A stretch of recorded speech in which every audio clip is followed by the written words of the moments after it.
प्रदेश प्रवक्ता उमा सिसोदिया जी भी जुड़ चुकी है इस वक्त हमारे साथ। उमा सिसोदिया जी, स्वागत है आपका। सुन पा रही हैं आप? जी जी। उमा सिसोदिया जी, देखिए, घबराने की बात नहीं है ना, तो मैं आपको सांत्वना दूंगा। पहली बार आप लोग चुनाव लड़े थे और बहुत बेहतर आप लोगों ने किया। मैं सही बता रहा हूँ, मैं पर्सनली कह रहा हूँ कि बहुत बेहतर आप लोगों ने किया। हर जगह चुनाव प्रचार आप लोग काफ़ी एक्टिव रहीं। हार गए, इट्स ओके। लेकिन ऐसा नहीं है कि राजनीतिक जीवन में एक बार हार मिल जाए तो उससे परेशान होना चाहिए। आप लोग अपना काम करते रहिए। जनता ने जो मैंडेट दिया है, मुझे तो लगता है बहुत बड़ी सबक भी है सभी पार्टियों के लिए। जनता के मिजाज को समझने की ज़रूरत है कि जनता को चाहिए क्या। अब मैं सिसोदिया जी ये पूछना चाहता हूं, अब आगे क्या? अब आम आदमी पार्टी उत्तराखंड में खुद को खत्म मान ले, यही दो ऑप्शन है ना, या तो खत्म मान ले या फिर आगे बढ़े। आगे बढ़ने का क्या प्लान है, बताइए अब उमा सिसोदिया जी। गौरी भाई, गिरते हैं शाह सवार ही मैदान जंग में, वो सफल क्या गिरे जो घुटनों के बल चले। आम आदमी पार्टी 10 साल पुरानी पार्टी हिंदुस्तान के इतिहास में, और हमने मुकाबला किया, कड़ा मुकाबला किया 125 साल पुरानी कांग्रेस और जनसंघ निकली हुई 90 साल पुरानी भाजपा का।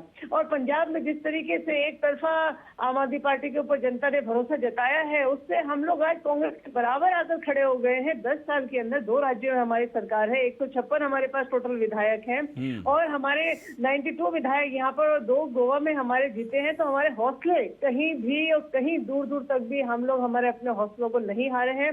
बात उत्तराखंड चुनाव की अगर मैं करूं तो थोड़ा सा डिसअपॉइंटेड हूं, मैं मायूस हूं। मैं तो इस कहते हुए बिल्कुल इस तरह महसूस नहीं है कि कहीं के अंदर ये है कि कहाँ हमसे इतनी भारी चूक हुई कि जनता ने हमें नकार दिया। ठीक है, हम लोग लगभग 4-4.5% वोट यहाँ पर लेकर आ पाए, लेकिन वो उतना नहीं है जितना कि हम लोगों ने सोचा था। तो कहीं ना कहीं आम आदमी पार्टी को उत्तराखंड में अपनी रणनीति पर, अपने जो भी कुछ हमने यहाँ पर किया, जो भी हमने वादे किए, या जो कुछ भी हमने जनता के मिजाज को समझने में हम लोगों ने भूल की, उसको कहीं ना कहीं हम लोगों को आत्मावलोकन करना पड़ेगा। और सुबह से अगर मैं कहूँ तो हम लोग लगातार पूरे प्रदेश के जितने भी नेतागण हैं एक दूसरे के साथ फोन संपर्क पर हैं। दिल्ली से फोन संपर्क पर हमारी एक समीक्षा बैठक आने वाली है, और हम लोग अगले साल जो चुनाव है, नगर निगम नगर पालिकाओं का जो चुनाव होगा, उसको देखते हुए हमें क्या रणनीति बनानी है, कहाँ हमारी गलतियां रही, कहाँ हमारा कहीं आप लोग उमा सिसोदिया जी, कहीं आप लोग भी तो ऐसा नहीं मानते जैसा कि आरपी रतूड़ी जी कह रहे थे कि दरअसल बीजेपी झूठ बोल बोल करके सारी चीजें झूठ परोसती रही बीजेपी, और जनता ने बीजेपी के झूठ पर भरोसा करके वोट कर दिया। आप लोग कहीं इस कॉन्सेप्ट के साथ तो नहीं जी रहे हैं आप लोग? नहीं गोविंद भाई, अगर मैं पर्सनली अपनी बात करूं तो दूसरों पर उंगलियां उठाने से पहले आपको अपने अंदर झांकना पड़ेगा।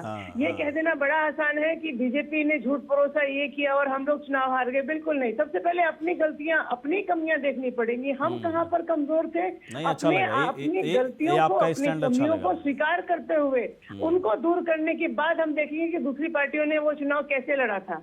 बीजेपी, अगर आज जनता ने जिताया है बीजेपी को, 47 का मैंडेट अगर उनको दिया है, तो कहीं ना कहीं बीजेपी से भी सीखने की जरूरत है कि आखिर उन्होंने क्या पॉजिटिव किया जो जनता को पसंद आया, और हमने क्या गलतियां की जो हमें जनता ने नकार दिया। बिल्कुल, बहुत बढ़िया बात।